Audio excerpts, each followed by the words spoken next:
Bom dia, boa tarde, boa noite. Aqui é Tauá Lourenço Pires. E eu sou Bárbara Barbosa. E essa é a quarta edição do podcast Rádio Juve, ferramenta de comunicação do projeto Juventudes nas Cidades, realizado pela Oxfam Brasil em parceria com a ONG Crioula, Ação Educativa, Fase, IBASE, INESC e Instituto Polis. Como enfrentar as desigualdades no espaço urbano? Como promover os direitos das juventudes? Como fortalecer a capacidade de jovens e coletivos de periferias e favelas de identificar alternativas de inclusão econômica? Essas e outras questões são pauta central do projeto Juventudes nas Cidades. Neste podcast, apresentamos às terças-feiras, mensalmente, músicas de jovens artistas periféricos, trocas de ideias sobre resistências e existências jovens, negros, LGBTQIA+, e salves de toda a juventude do Brasil. Este primeiro bloco da Rádio Juve é dedicado à troca de ideias. É justo aquele momento que a gente tira para refletir sobre como as juventudes estão em movimento. E para isso a gente sempre traz uma convidada, um convidado bem bafo, bem especial, bem maravilhoso, para poder compartilhar um pouco sua experiência. O tema de hoje é financiamento de iniciativas das juventudes. Quem financia e por que financia a juventude? E, gente, eu tô muito feliz com a nossa convidada de hoje. Vocês estão preparados? O nome dela é Jéssica Hipólito, vulgo Jess. Essa mulher é tanta coisa numa só que eu vou pedir pra ela se apresentar. Chega aí, Jess. Salve, salve, Rádio Juve. Prazer somar aqui com vocês no podcast. Eu sou a Jess Hipólito, eu tenho 29 anos, sou sagitariana, com ascendente em Áries, bebê. Eu vivo em Salvador, Bahia, há 4 anos, mas sou natural do interior de São Paulo, São José do Rio Preto. Chego em Salvador no contexto de estudante, faço graduação em Gênero e Diversidade na Universidade Federal da Bahia. Também trabalho há muito tempo com elaboração de projetos, gestão de projetos. Sou militante feminista negra, sapatona. Tenho um blog chamado Gorda e Sapatão, onde eu escrevo sobre lesbianidade, corporeidade, sexualidade, feminismos negros, enfim. Escrevo sobre várias coisas nesse blog já tem um bom tempo, 5 anos. E sou militante feminista negra e construo desde o segundo Encontro Nacional de Negras Jovens Feministas, a Articulação Nacional de Negras Jovens Feministas aqui do Núcleo Bahia. Jéssica, na verdade eu queria te pedir uma ajuda, porque parece que esse universo de financiamento de projeto, de colocar uma proposta para tentar conseguir uma grana para o coletivo, para um projeto que a gente tem, é algo tão distante, tão difícil. Eu queria te pedir para traduzir um pouco para a gente. Como é que funciona? É possível? Só quem tem CNPJ é que consegue recurso em edital? Como é que isso está um pouco no cenário atual agora de pandemia e pensando nesse universo das juventudes? Então, queria te pedir justamente para dar uma traduzida. Ajuda a gente a entender um pouco melhor sobre isso. Tauá, essa sensação de distanciamento, ela acontece mesmo. Mas a gente pode pensar que essa dimensão ela só se torna distante porque a gente não fala muito sobre isso, né? Sobre efetivamente como a gente pode ter dinheiro para os nossos projetos, para fortalecer nossa organização. E aí, nesse sentido, vale dizer que não, nem sempre é necessário ter CNPJ para conseguir financiamentos. O que a gente precisa ter em mente é quem compõe a nossa organização, o que ela significa, qual é a ação que ela executa na sociedade, né? O que é que a gente faz na prática, qual é o problema que a gente está tentando sanar e quais são os passos que a gente precisa dar. Então, basicamente, a gente precisa se planejar, né? Fazer o planejamento da nossa organização. E aí pode ser algo no sentido de, olha, vamos planejar os próximos 6 meses, vamos colocar aqui no papel ou no computador, numa planilha, o que é que a gente precisa fazer para que a gente fortaleça a nossa organização e um determinado projeto que a gente queira executar. E aí a gente precisa ficar ligado nos editais que têm surgido, porque a exigência do CNPJ, ela de fato barra muitas vezes os coletivos e organizações, mas dado o nosso contexto brasileiro, dada essas demandas tão urgentes, né, que a gente tem vivenciado e que essa pandemia global ela deixou muito mais evidente, né?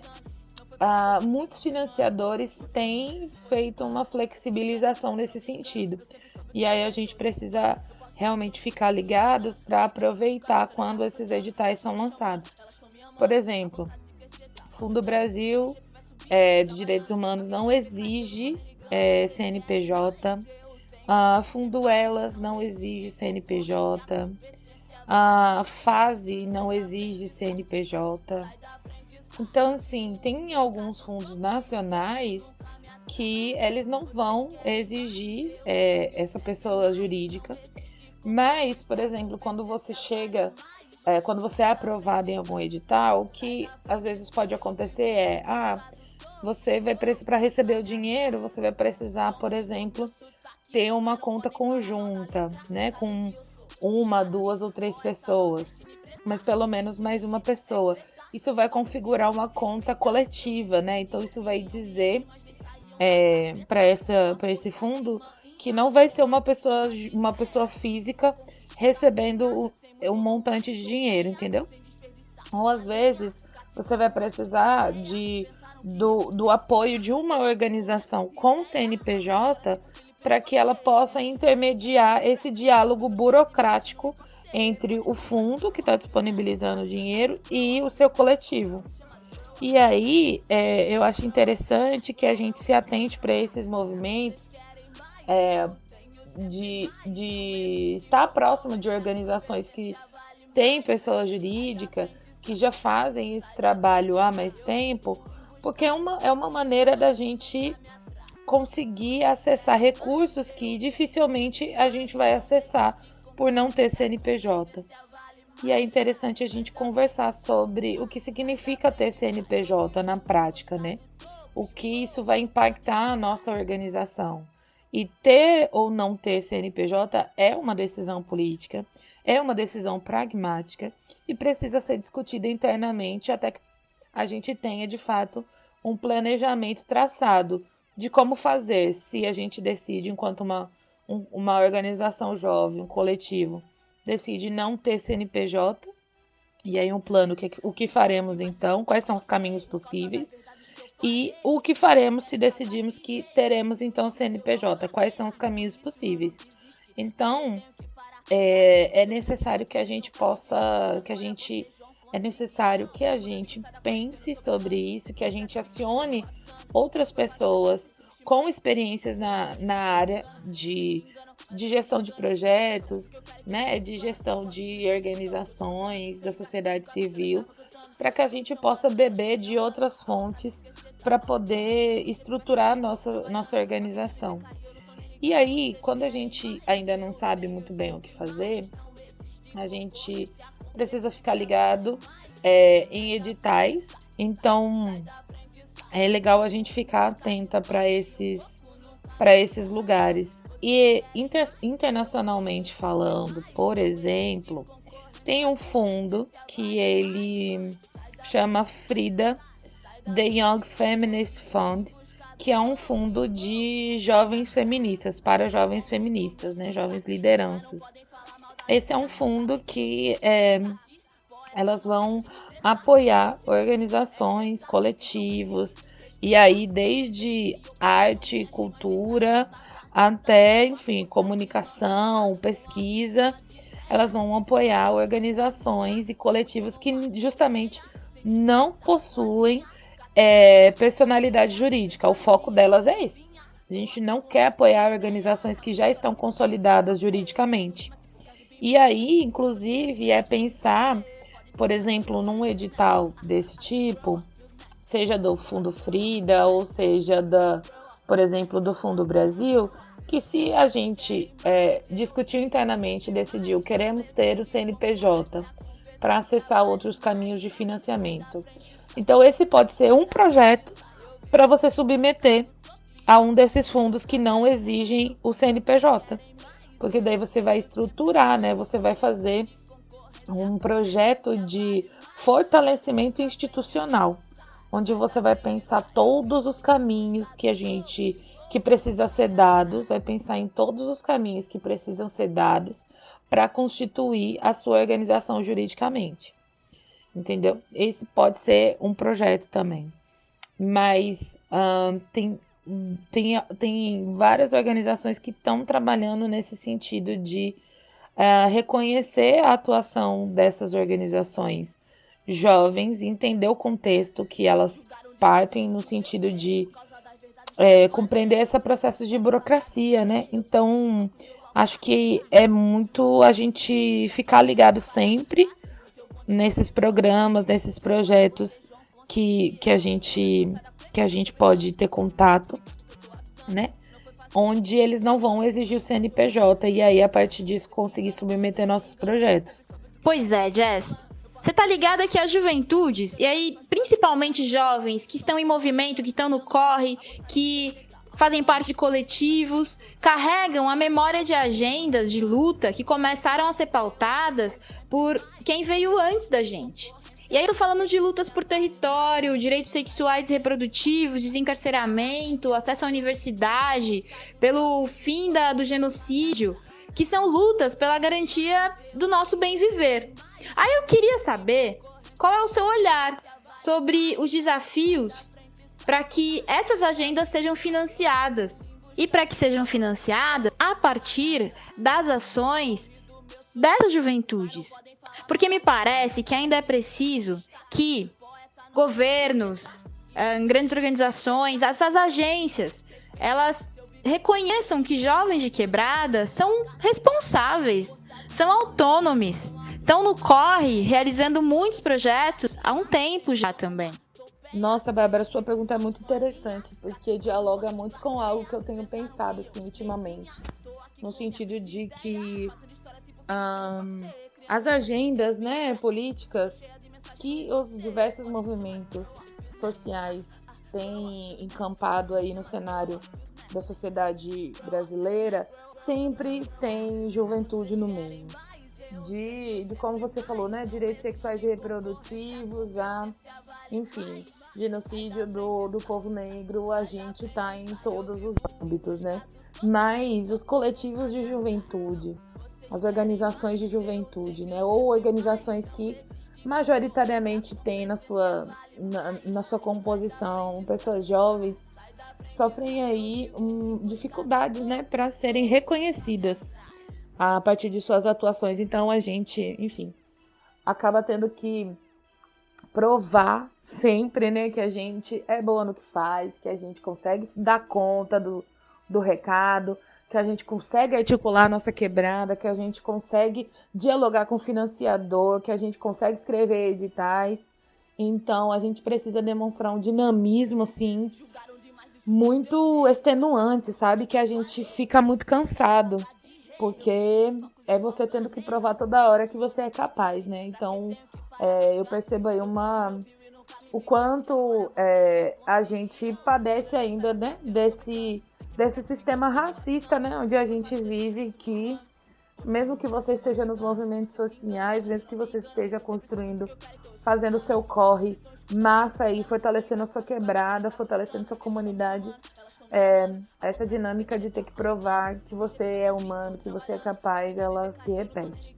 Mas eu queria compartilhar com vocês um pensamento assim que eu tenho conversado com algumas amigas e também na NJF, do quanto nas eleições as campanhas foram muito pautadas numa estética da juventude, né? Então você viu muito passinho, você viu muita coreografia, você viu muita dancinha de TikTok, muito reels no Instagram, você viu muita linguagem que a juventude tem dominado cada vez mais, sabe? E a gente também viu pessoas, né, sobretudo, majoritariamente mulheres negras jovens, e aí vou dizer mais ou menos dos 21 aos 35, 36 anos, essa juventude um pouco mais estendida, se candidatando, algumas conseguindo vencer a eleição. Então você tem aí um pulso, uma cultura de juventude muito viva, que as pessoas estão absorvendo, estão vendo que impacta, né? Porque é isso, a juventude está fazendo vários corres, está se movimentando em várias direções, porque a gente não pode se dar ao luxo ainda de ficar numa frente só. Assim como muitos outros movimentos e outras minorias sociais, né? Mas as juventudes, acho que a gente consegue dialogar com muita tranquilidade com essas novas ferramentas, com as novas mídias. A gente consegue ser muito inventivo, porque tem faixas etárias que já nasceram com acesso à internet, ou tiveram acesso muito mais cedo à internet, a celular, né, sobretudo. Então, eu tenho percebido o quanto a nossa cultura de juventude, né, periférica, de quebrada, tem sido absorvida pelos movimentos, mas o quanto as nossas pautas ainda estão sendo escamoteadas, né, o quanto a gente ainda tem que, enfim, tensionar politicamente para conseguir ser conhecido dentro dos movimentos, né, e ter legitimidade, porque a gente não pode achar que é tranquilo a gente não, dentro dos movimentos sociais só ficar cumprindo tarefa, sabe? E aí quando a gente vai fazer uma fala, vai sugerir uma pauta, vai defender ou vai se opor a algum debate, a gente meio que, tá bom, você falou, Márcia, beleza, fica aí. E aí, enfim, você vê as decisões sendo tomadas de cima para baixo, sabe? Enfim, eu já passei por isso algumas vezes, e também outras negras jovens que a gente conversa muito também já vivenciaram esses tipos de situação, e é muito difícil, porque a gente não vai abandonar os movimentos sociais, né? Porque é onde a gente quer trilhar o nosso caminho e quer deixar o caminho pronto para que outras jovens possam dando continuidade, né? Então, é de fato um desafio muito grande ser reconhecidas e fazer com que o nosso trabalho seja levado a sério. Bom, Jess, estamos chegando ao fim desse papo super necessário, potente, um papo precioso mesmo. E para finalizar, a gente tem uma pergunta vinda diretamente do Rio de Janeiro, feita pela Tarsila, que é nossa podcaster da Rádio Juve, que apresentou o episódio número 3. Então, aí eu vou fazer assim, eu vou soltar a pergunta, tu responde e logo em seguida dá o seu salve final, tá bom? Oi, Jess. Primeiramente, eu gostaria de agradecer a sua participação aqui no nosso podcast. E a minha pergunta, ela é mais direcionada sobre o ano de 2020 para você. Eu gostaria de saber quais foram as dificuldades que ficaram mais latentes para você nesse ano, ainda mais por você ser uma mulher negra, jovem e feminista. Oi, Tarsila. Poxa, sua pergunta, ela dá pano pra manga, viu? Mas deixa eu tentar aqui resumir assim, minhas ideias, porque esse ano foi muito difícil, está sendo muito difícil, muito cansativo, e aí nesse sentido, eu acho que o mais desafiador, assim, para mim, foi identificar esses processos de cuidado, sabe? De autocuidado mesmo, porque no início da pandemia, quando fechou tudo, e eu comecei a ter que trabalhar de casa, que era algo que eu nunca fiz assim o tempo todo, Pra mim foi muito difícil, eu virava a noite, sabe? Trocava a noite pelo dia e chegou uma hora que o meu corpo não aguentou. Ele falou, querida, melhore, sabe? Então, acho que foi muito desafiador nesse sentido de ouvir meu corpo, ouvir minhas demandas, entender que tem algumas coisas que são do campo material, assim, do físico, mas muitas outras são do campo espiritual, que é uma área da minha vida que eu não, enfim, nunca antes veio tão forte assim essas demandas espirituais, de me conhecer, de me conectar, de reconhecer que eu tenho uma ancestralidade, sabe? E que, independente de ter uma religião específica, sabe? E fazer os processos religiosos em si, mas é que eu tenho uma espiritualidade que ela precisa ser cuidada, sabe?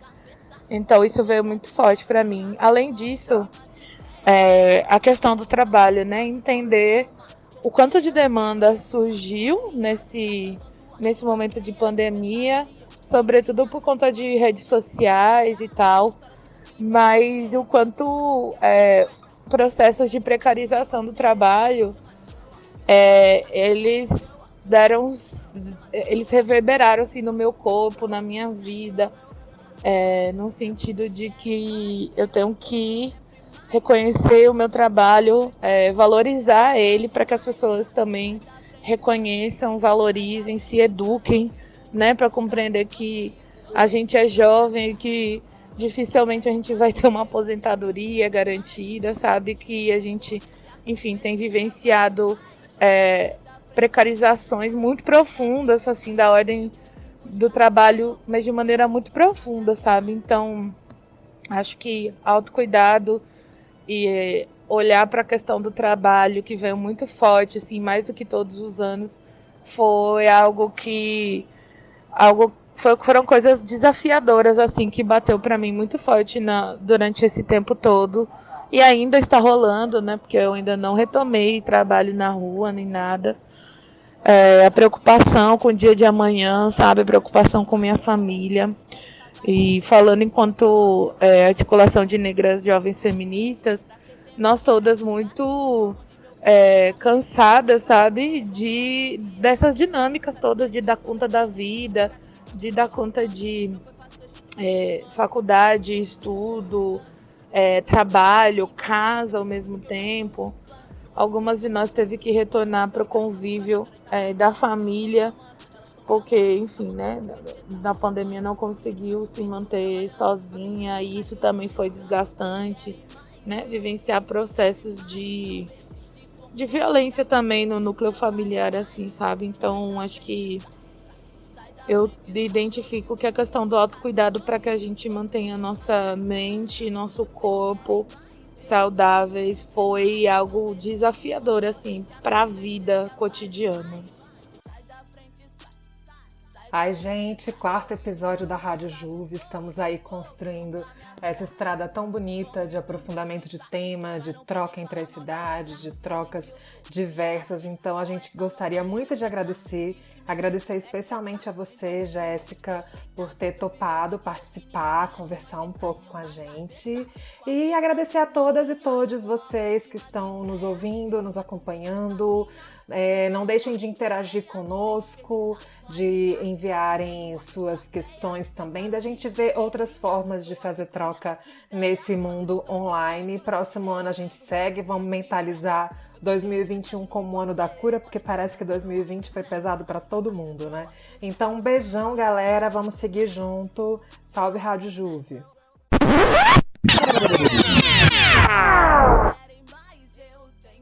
Estamos quase no final do nosso programa.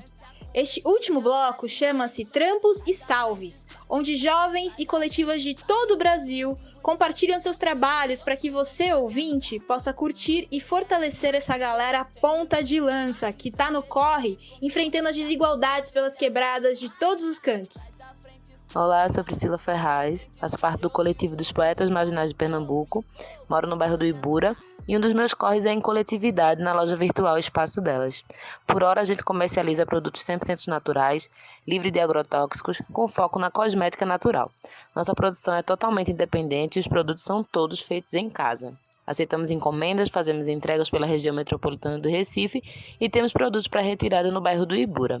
Nosso Instagram é @espaçodelas com S.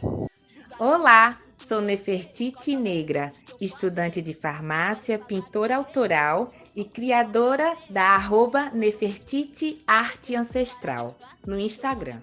Pesquisas em bioquímica desde 2016 e desde 2018 ativamente no mercado. Gostaria de agradecer ao meu amado coletivo de mulheres de Jaboatão dos Guararapes e o projeto Juventude e o Direito à Cidade, da ONG Fase, que muito me apoia na minha trajetória de mãe e afroempreendedora. Feira de Mulheres Pretas, Recife, presente. Olá, eu me chamo Isabelle Dutra, tenho 23 anos, faço parte dos coletivos Poetas Marginais de Pernambuco e Recital na Tora. Sou empreendedora no Shopping da Rataria, que é uma tabacaria ambulante no metrô de Recife. Para vocês entrarem em contato comigo, é só seguir o @marginal.pcf.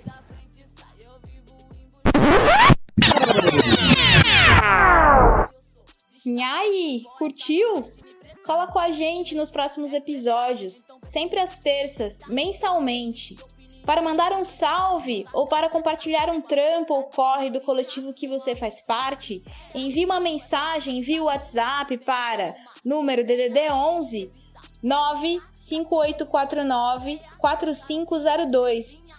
E para ouvir este e outros episódios, acesse a Rádio Juve pelo site ou pelo canal de YouTube da Oxfam Brasil e também pelo Spotify. Até mais!